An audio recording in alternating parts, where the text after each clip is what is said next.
Masyarakat Pulau Tidung merupakan gugusan pulau di Kepulauan Seribu yang memiliki daya tarik tersendiri bagi wisatawan lokal maupun asing. Pulau Tidung sendiri dibagi atas dua pulau, yakni Pulau Tidung Besar dan Pulau Tidung Kecil, di mana ada sebuah jembatan yang membelah laut yang menghubungkan kedua pulau tersebut. Sebagai objek wisata bahari, Pulau Tidung mulai dikenal masyarakat sejak 2010 karena keindahan pesisir pantai dan pesona jembatan cintanya. Sejak itu, Pulau Tidung mulai dijadikan alternatif wisata bahari menggantikan Pulau Pramuka dan Pulau Pari di Kepulauan Seribu. Dan animo kunjungan wisatawan Pulau Tidung sendiri setiap harinya makin meningkat.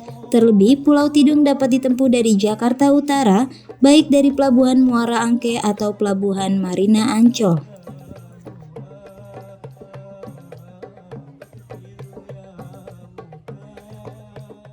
Memang pada intinya budaya masyarakat Pulau Tidung ini terdiri paling besar pengaruhnya dua suku.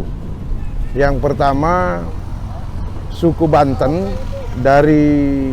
dan kebetulan Raja Tirta itu adalah Pangeran Haji Kohar adalah salah satu putra mahkota Kerajaan Banten. Raja Banten itu pada awalnya merupakan perkembangan dari budaya Betawi, sehingga beliau banyak melahirkan budaya-budaya Betawi di Pulau Tidung ini. Yang kedua adalah pengaruh dari Mandar. Mandar itu adalah sebuah wilayah yang berada di Sulawesi,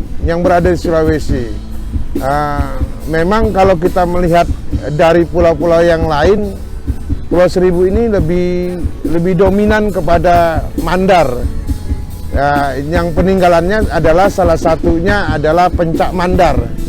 Sedangkan untuk melihat bahwa pengaruh budaya Betawi dapat dilihat dari tata bahasa, tutur kata masyarakat Pulau Tidung khususnya, yang kebetulan mungkin kalau menurut saya karena pengaruh geografis, pengaruh angin yang besar, sehingga kalimat-kalimat yang dituturkan oleh warga Betawi itu terpotong sehingga membuat suatu bahasa khas baru oleh masyarakat Pulau Tidung. Memang besar banyak sekali para pendongkrak budaya seperti guru-guru ngaji, kader-kader pendidikan itu belajar dari masyarakat Betawi, sehingga tidak besar kemungkinan pengaruhnya budaya Betawi masuk ke Pulau Tidung ini. Cuma kita garis bawahi bahwa sisilah utama itu kita itu adalah keturunan Patahila yang berada di Banten itu menetap di Pulau Tidung, sehingga pengaruh Betawinya itu sangat kental sekali.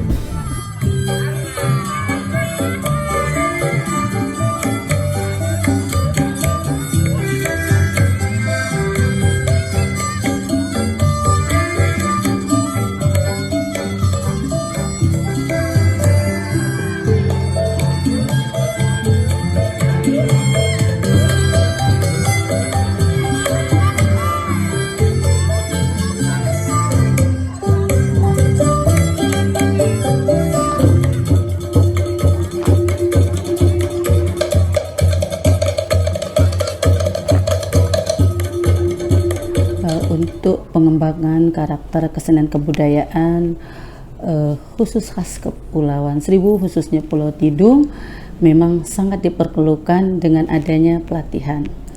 Karena untuk meregenerasi bahwa kebudayaan ini akan diturunkan secara turun-temurun kepada anak pemuda-pemudi penerus dari generasi orang Pulau Tidung itu sendiri, ya. Di antaranya kalau dulu namanya ketempring atau rebana atau kasidah. keahlian ini harus diturunkan kepada anak-anak muda dengan pelatihan itu. Karena kalau tidak dengan pelatihan, anak-anak itu tidak tahu gitu bahwa kebudayaan itu memang khas untuk Pulau Tidung.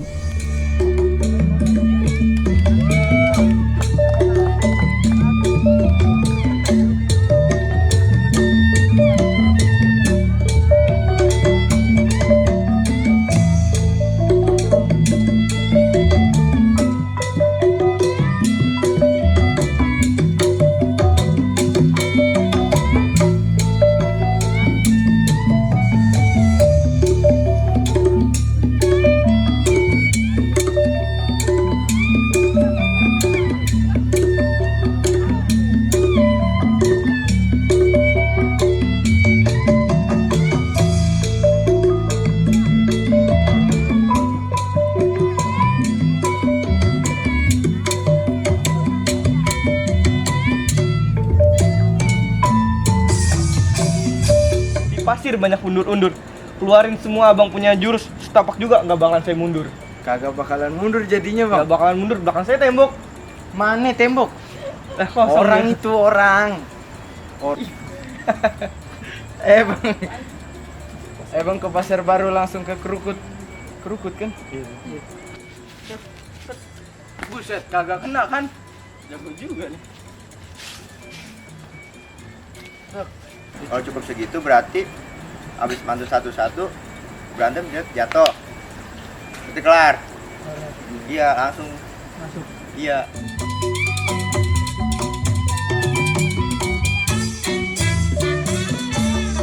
Jadi dalam pelatihan palang pintu kali ini di Pulau Tidung saya menekankan dari segi pantun dan juga silatnya. Kenapa? Karena pantun itu merupakan sastra lisan yang digunakan dalam palang pintu untuk menyampaikan maksud dan tujuan si pemantun. Ketika mereka sudah menguasai yang namanya pantun tersebut, sehingga mereka akan enak berdialog menggunakan pantun. Karena di dalam palang pintu itu dialognya menggunakan pantun tersebut. Kemudian mengenai dengan silatnya, kebetulan di Pulau Tidung ini beberapa anak sudah menguasai yang namanya silat mandar. Silat mandar itu merupakan ciri khas dari Kepulauan Tidung. Sehingga ketika sudah menguasai pantun dan juga silat, maka penyatuan dua unsur itu akan berjalan baik pada saat pementasan palang pintu. Nih Bang, jago saya dari Bekasi. Bajunya biru, celananya biru, namanya Pangsi. Jadi jago, setiap belanja nggak pernah bilang terima kasih. Nih pekerjaannya dagang terasi. Salah ya? Salah. Tuh, lihat. Udah, jangan lama-lama. Jangan lama-lama, gue udah lapar. Ayo. Sini lo. Udah berani. Emang lu tetep. Sini. Sono. Ini udah megang. Ayo cepet, lawan. Nah kan apa gua kata dulu ya, apa gua kata, ada pesan terakhir kaget tong ya, mana jelek banget, mana jatuh dulu sini rebahan, jangan bangun dulu, ada pesan terakhir tong. Apa tong? Bang, minum air di kubur-kumur. Air ditaruh dalam buntelan. Kalau air udah kagak ada umur, bayarin kontrakan aja 3 bulan. Najis amat tang. Silat mandar adalah bela diri tradisional yang berasal dari Mandar, Majene, Sulawesi Barat berasal. Nah, dikembangkan melalui keruhun atau kakek saya, dibawa ke Pulau Seribu. Jadi silat mandar itu disebutnya dengan istilah di Pulau Seribu dengan pencak mandar, yang terdiri dari 12 jurus, 5 langkah, dan isi. Dan semuanya itu dikembangkan di Pulau Seribu, ya khususnya Pulau Tidung. Dan alhamdulillah silat mandar ini sudah berkembang sejak adanya kabupaten dan sempat juga mendapat juara tingkat DKI pada tahun 2013 di Jakarta Selatan, yaitu di Ragunan, yang saat itu sempat ke peringkat nasional. Ya, alhamdulillah silat mandar saya kembangkan di Pulau Seribu ini dengan antusias dari semua kalangan, ya, dukungan dari semua termasuk pemerintahan.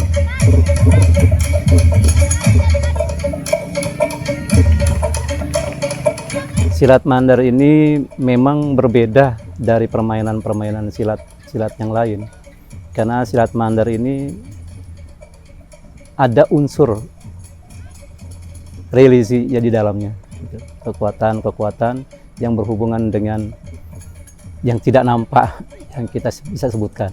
Jadi harus ada bermacam-macam syarat yang harus mereka jalankan.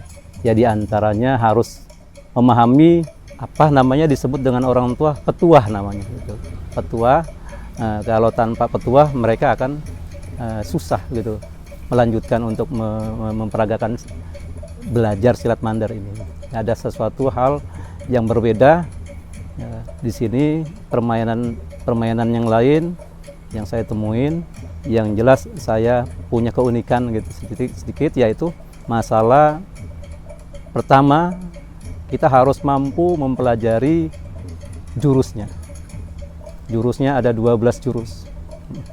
Dan setelah itu kita harus mampu juga menghadapi langkahnya. Langkahnya ada 5 jurus yang harus kita bisa memahami itu. Dan yang terakhir isinya. Dan itu juga harus satu paket yang nggak bisa ditinggalkan. Itu yang namanya silat mandar.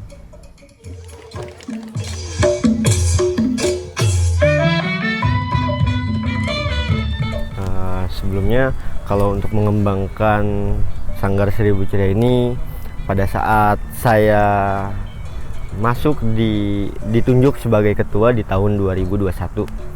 2021 juga karena COVID-19 itu langkah saya kurang gerak, kurang leluasa. Pada saat itu juga, pada saat peralihan ketua saya, sumber daya manusia dan SDM-nya pun tidak ada, dan akhirnya pada saat itu saya harus terjun. Saya harus terjun ke dunia anak-anak, ke orang tua dan remaja.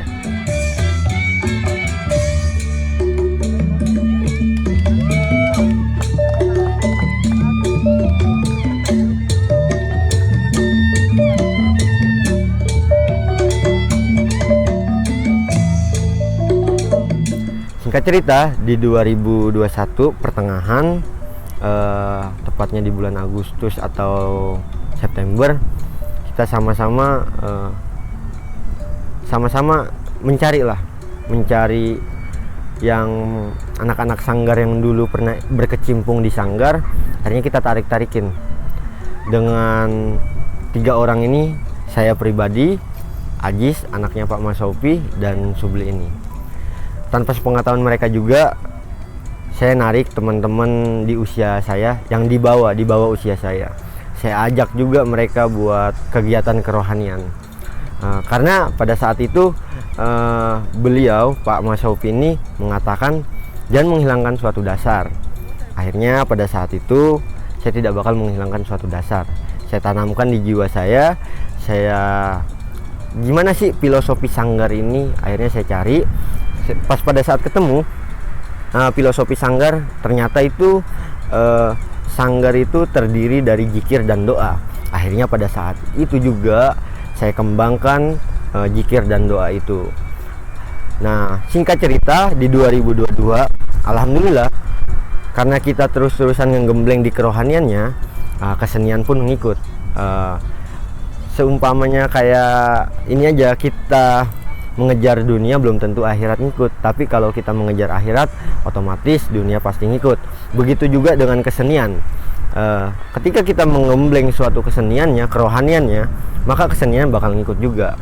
Itu prinsip yang saya tanamkan di diri saya dan saya tebarkan ke teman-teman dan anak-anak di usia di bawah usia saya. Dan saya tanamkan juga kepada teman-teman ketika kita melakukan suatu kesenian ataupun kerohanian, jangan mengharapkan suatu imbalan yang mungkin bakal mengecewakan kita. Jadi yang saya tanamkan kepada teman-teman, kita ikhlas dulu. Kalau mau ngapa-ngapain, ikhlas dulu. Nanti ketika kita udah ikhlas, itu ada feedbacknya buat kita, dan feedbacknya juga buat Sanggar juga ada. Akhirnya teman-teman melaksanakan, dan alhamdulillah saya dipercaya sama teman-teman, sama masyarakat Pulau Tidung juga, sama tokoh agama, tokoh masyarakat, dan alhamdulillah juga saya bersyukur juga sama Pak Mas Hopi karena sudah ngasih kepercayaan kepada saya. Mungkin di tahun berikutnya insya Allah bakal saya kembangin lebih baik lagi, karena moto saya, Sanggar ini nggak boleh mati atau adat ini nggak boleh mati.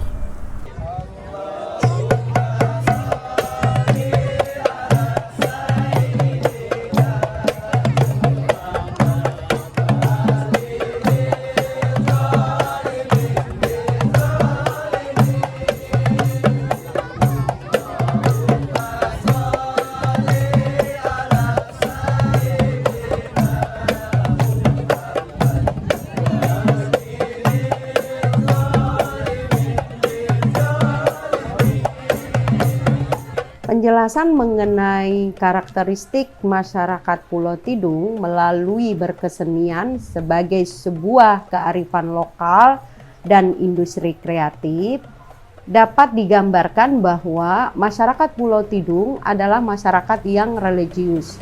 Kereligiusan masyarakat Pulau Tidung ini dapat terlihat dari perjalanan hidup masyarakat Pulau Tidung yang menjalankan tradisi silat mandar.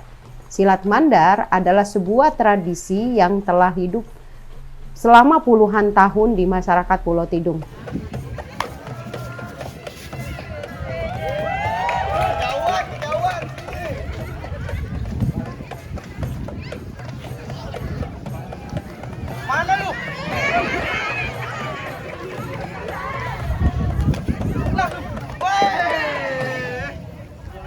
Tradisi ini sebagai bentuk silat yang memiliki 12 jurus dan 5 langkah, sebagai gerakan fragmen yang memiliki bentuk dan isi. Artinya, setiap murid yang belajar pencak mandar tidak hanya memahami ilmu gerakan silat sebagai bentuk, tapi juga harus mengisi diri dengan ilmu agama. Dalam filosofi pencak mandar berupa zikir dan doa. Seseorang yang belajar pencak mandar senantiasa memahami pengendalian diri dari ilmu yang dipelajari, bukan untuk mencapai kehebatan, tapi sebuah kesabaran dalam mengelola emosi untuk mencapai sebuah kesempurnaan, yaitu ilmu yang seimbang dunia dan akhirat. Misalnya murid dari pencak mandar tidak hanya belajar gerakan silat, tapi juga mengisi diri dengan ibadah seperti berzikir dan berdoa. Selain itu, amalan berpuasa dan bersabar. Begitupun dalam kesenian lainnya yang hidup di tengah masyarakat Pulau Tidung, seperti kesenian hadro, ketimpring, marawis, dan tarian kreasi. Hal yang kedua yang perlu dijelaskan mengenai kearifan lokal masyarakat Pulau Tidung adalah sebuah mapping sosiokultural di masyarakat pulau.